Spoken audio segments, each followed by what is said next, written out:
చాలా దారుణంగా, అంటే ఒక ఎందుకు పనికిరాని వ్యక్తిగా అనేకులకు మరి నాశనకరమైన మరి అనేకులను పాడు చేసే వ్యక్తిగా నేను ఉన్నప్పుడు ఈ దివ్య గ్రంథం నన్ను మార్చిందండి. దేవుడికి మహిమ కలుగును గాక. మరి ఈ గ్రంథాన్ని పట్టుకున్న ప్రతి ఒక్కడు ధైర్యంగా చెప్పగలుగుతాడు, ఇది నన్ను మార్చిందని. మీరు చెప్పగలుగుతున్నారా? ఇక్కడ ఉన్న ప్రతి ఒక్కరు నేను మార్చిన మానవుడు ఉన్నాను అని మీరు చెప్పగలుగుతున్నారు కదా? అవునా కదా? ఎందుకంటే యేసు ప్రభు వచ్చింది మరి మనందరినీ ఆయన సన్నిధికి నడిపించింది. దైవజనుడు చక్కని మాట చెప్పాడు, నీకు సమాధానాన్ని అనుగ్రహించడానికి వచ్చాను అన్నాడు.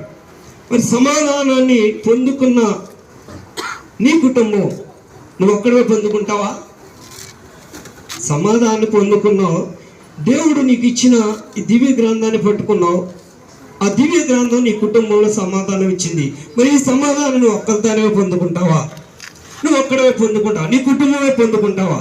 మరి సమాధానం పొందలేని వారు ఈ లోకంలో ఎంతమంది ఉన్నారు?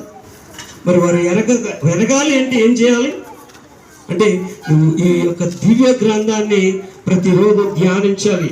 మరి ఇంకొక మాట మీకు తెలియజేస్తాను, క్రైస్తవులకి ఎన్ని పండుగలు?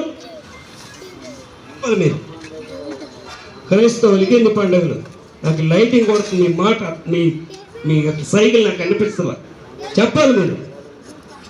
ఎన్ని వినిపిస్తుందా? మైక్ తీసుకుంటారు. క్రైస్తవులకి ఎన్ని పండుగలండి అమ్మా? మరి క్రైస్తవులకి మూడిగే పండుగలు పోలే చేసుకుంటే చేసుకునే వాళ్ళు అంటారు. చేసుకోవాల్సింది వాళ్ళు. ఎందుకో తెలుసా?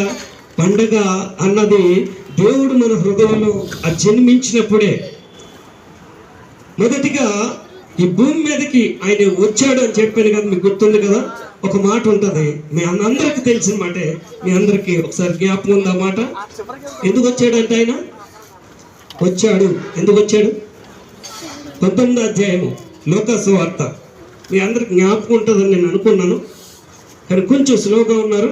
త్వరగా మనకున్న సమయాన్ని ఎక్కువ నేను తీసుకున్నా. వచ్చిన ఒకటే మీకు చెప్పడానికి నేను తీయమన్నాను. ఏముంది అక్కడ? 10. మనందరికి తెలిసిన వాక్యం ఏంటి? క్రైస్తవులు అక్కడ అందరూ బైబిల్ చదివేవాళ్ళే కదా. దేవుడు క్రిస్మస్ ఎందుకు చూపిస్తున్నాం అంటే ఆయన పుట్టాడు అని. పుట్టాడు కదా, వచ్చాడు. ఎందుకో తెలుసా? దేవుని బిడ్డలుగా మన మధ్యలో నివసించాలని. అదే మొదటి యోహాను 14వ మనం చూస్తాం. మొదటి అధ్యాయంలో ఏమంటాడు? శరీరధారిగా ఒక వాక్యం చదివించి ముందుకెళ్ళి చూడండి. ఆ వాక్యం శరీరధారిగా కృపా సత్య సంపూర్ణుడిగా మన మధ్య నిజంలో ఆయన నివసిస్తే సమాధానం వస్తుంది. మన మధ్యలో ఆయన నివసిస్తే మరి దేవుని యొక్క ఆరోగ్యం మనకిస్తాడు. ఎందుకంటే ఆయన నేనే అల్పయు ఒమేగయు అన్నాడు. నిర్గమకాండంలో కూడా స్వస్థపరుస్తూ యెహోవా నేనంటే దైవజనుడు చెప్పినట్లుగా మనకు ఆరోగ్యం కావాలన్నా, సమాధానం కావాలన్నా, శాంతిని కావాలన్నా, దీర్ఘాయుష్మంతుడుగా కావాలన్నా ఆ వాక్యం మనలో మన మధ్య